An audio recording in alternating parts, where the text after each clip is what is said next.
à la frontière belge, à seulement quelques mètres de la France, une femme ne supporte plus ses enfants. Saskia, 37 ans, est à bout. Martin, À 6h20, comme chaque matin, tu viens, petit loulou? c'est elle qui réveille toute la maison. Tu te réveilles? Tu vas aller déjeuner? Et avec Martin, cela peut prendre plusieurs minutes. Martin. Mais Saskia n'a pas vraiment le temps de s'attarder. Elle doit encore s'occuper de ses 3 autres garçons, dont Alexandre, 10 ans. Tu le pousses pas, Martin. Il y a aussi Simon, son adolescent de 15 ans, Simon, et le petit dernier, Nicolas, 5 ans. tu te mets ici? Son mari part très tôt au travail, alors Saskia se retrouve seule tous les matins avec ses 4 garçons. Maintenant, vous allez dans le fauteuil, vous regardez la télé, moi je prépare les tartines. Et quand les tartines sont prêtes, je vous habillerai. Elle a 3 quarts d'heure pour les nourrir, les habiller et préparer leur déjeuner. Voilà. Martin, j'ai demandé d'aller dans le fauteuil. Tu vas dans le fauteuil, s'il te plaît, Martin? Et comme souvent, Oui, je Saskia sais perd que très tu vite vas prendre patience. ça. Je t'ai demandé d'aller dans le fauteuil et de te déshabiller. Et j'aimerais maintenant que tu obéisses.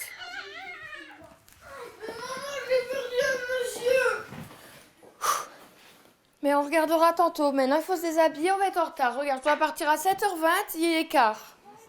Débordée, la mère en oublie presque de boire son café. Bon, mon café, il est là. Hop. Ouais, donc en fait, il est froid. Voilà. Comme la plupart des matins. C'est que c'est pas très bon.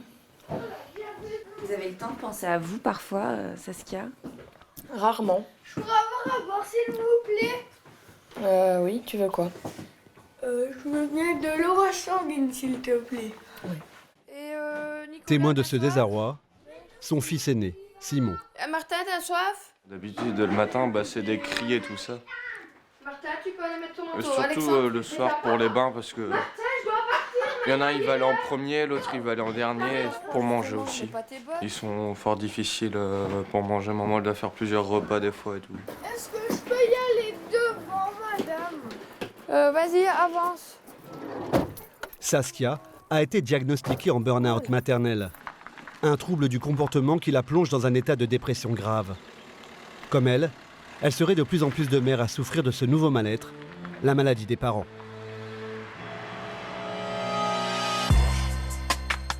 La mère parfaite est au bord de la crise de nerfs. Épuisement moral, distanciation avec ses enfants, culpabilité d'être une mauvaise mère. Cette dépression peut s'installer durablement et finir en drame comme il y a un an, en Gironde. Une mère de famille a tué ses 3 enfants. Elle les aurait empoisonnés avant de tenter de se suicider. Un fait divers qui est loin d'être un cas isolé. Si en France il n'existe pas de chiffres officiels sur le burn-out parental, l'épuisement parental est une réalité. Osons en parler. nos voisins belges, eux, font figure de pionniers en la matière et les spécialistes poussent un cri d'alarme. Jusqu'à 210 000 parents sont en burn-out parental en Belgique. Mais en France, le sujet reste encore tabou. De plus en plus de mères souffrent dans la culpabilité et l'incompréhension générale. Alors comment prévenir du burn-out maternel et surtout, est-il possible d'en guérir ?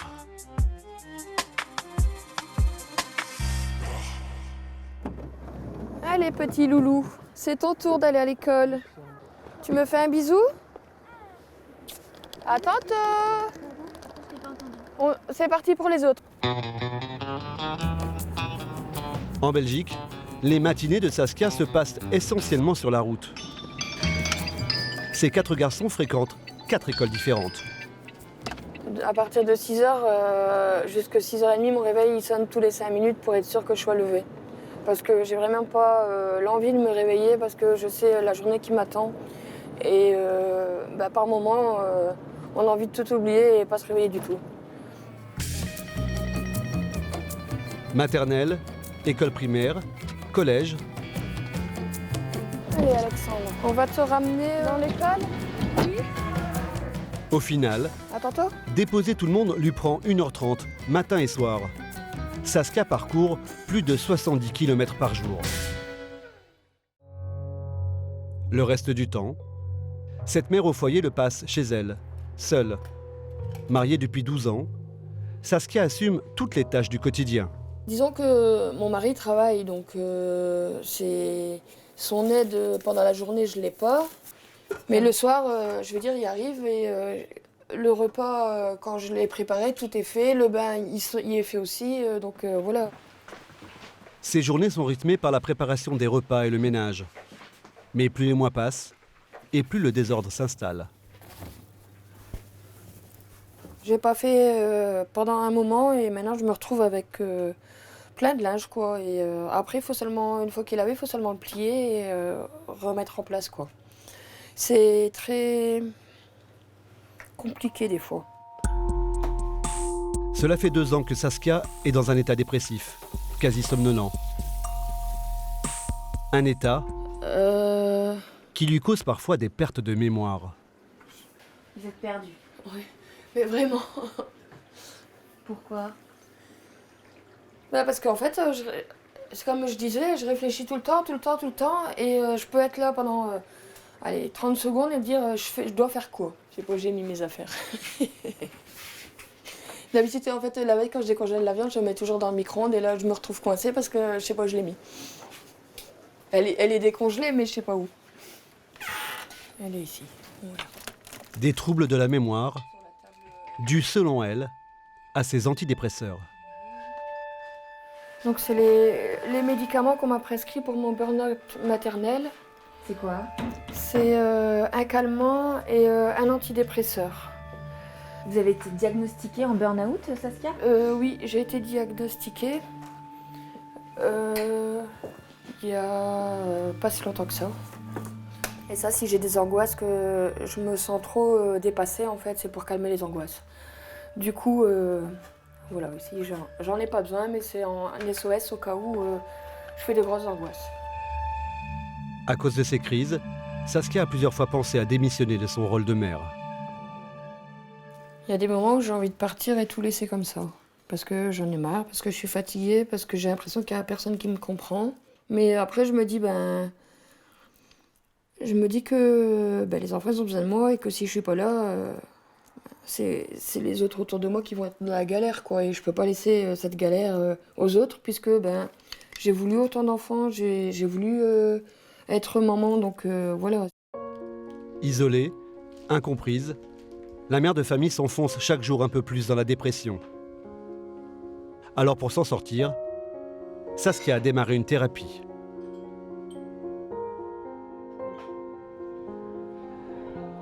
La faculté de Louvain est spécialisée dans la recherche du burn-out parental. Et ici en Belgique, ce symptôme est considéré comme un fléau. Bonjour madame. Bonjour. Bienvenue. Maria-Léna Brianda est une psychologue spécialisée dans la dépression maternelle et traite tous les jours des troubles comme celui de Saskia. Elle a mis au point une série d'exercices pour aider les parents à libérer leurs paroles. Je prendrai celle-là parce que c'est celle qui me représente actuellement. C'est vraiment être à la surface de l'eau et être en apnée par rapport à ma vie de maman et par rapport à les enfants. Pour la spécialiste, le burn-out parental est un vrai problème de société. On s'attend des parents que les parents soient parfaits pour leurs enfants, au top, sur tous les fronts. Mais c'est comme si c'était la norme. Donc, si je suis dans la norme, alors je suis parfait sur tous les fronts, alors que être parfait sur tous les fronts, c'est hors de la norme. Et du coup, c'est hyper difficile, avec toutes les injonctions que les parents ont à suivre tous les jours, c'est hyper difficile de pouvoir les suivre à la lettre, toutes ensemble, tous les jours, tout le temps. Selon elle, il y a donc urgence à soigner ce mal-être. Il y a tout un travail de prévention qui pourrait se faire, qui pourrait aider effectivement les parents à reconnaître ces symptômes, ces situations de burn-out parental avant qu'ils arrivent trop loin dans les processus. Parce qu'après, comme on le disait, il y a des problèmes de santé qui coûtent à la société. Il y a quand même des nécessités, des prises en charge très spécifiques et importantes. En France, ce mal n'est pas encore reconnu. Pourtant, la dépression parentale s'immisce de plus en plus dans les foyers et touche tous les milieux sociaux.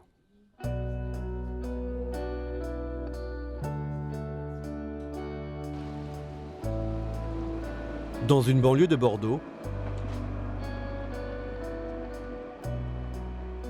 Cette famille aussi a vécu le drame de la dépression. Hélène, 32 ans, sort tout juste d'un burn-out maternel. Alors tiens Romain, toi tu veux bien faire les bananes? Je te fais le début. Il n'y a pas si longtemps, prendre son petit déjeuner avec ses garçons était pour elle une corvée insurmontable. Le fait de les impliquer dans la préparation du petit-déj, ça nous aide trop. Le faire ensemble, rendre le truc sympa. On n'y arrive pas tout le temps, hein. Là c'est un bon jour là.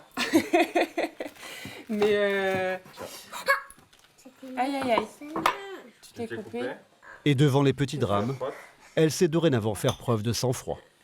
C'est comme ça qu'on apprend aussi. Ah ouais, là ça s'est ouvert. Viens, je vais aller sur le... Je vais. Je peux y aller, hein, chérie. Il y a 6 ans, à la naissance de ses jumeaux, Hélène a complètement perdu pied. J'ai vraiment passé des journées à crier, à pleurer. Alors ça passait beaucoup par la colère et puis après par énormément de tristesse.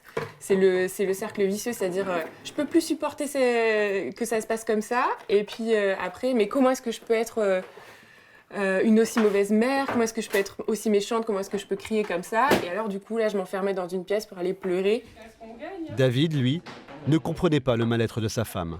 Non, j'ai pas vu venir. Là où j'ai vu, c'est quand la première fois on a mis les enfants à la crèche.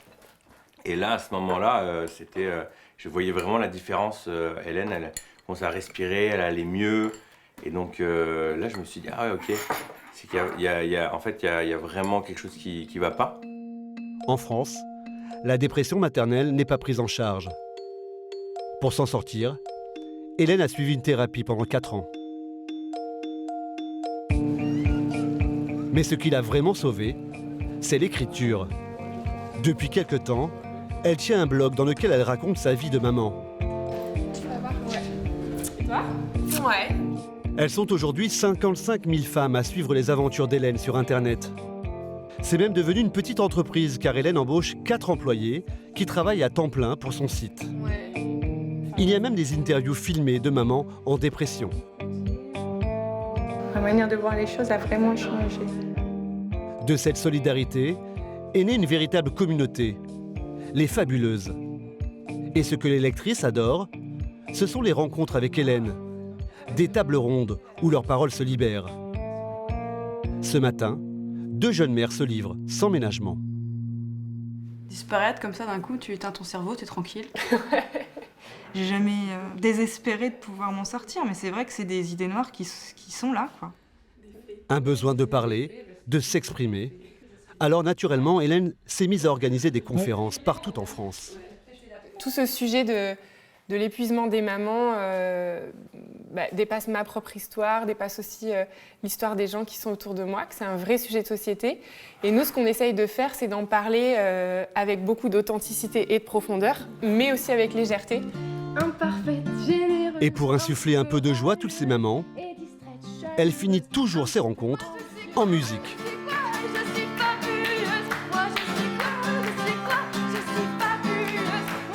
Le combat d'Hélène, c'est aussi le combat de toutes ces mères. Faire reconnaître le burn-out parental comme une maladie. Car ce fléau des temps modernes commence aujourd'hui à toucher autant les mamans que les papas.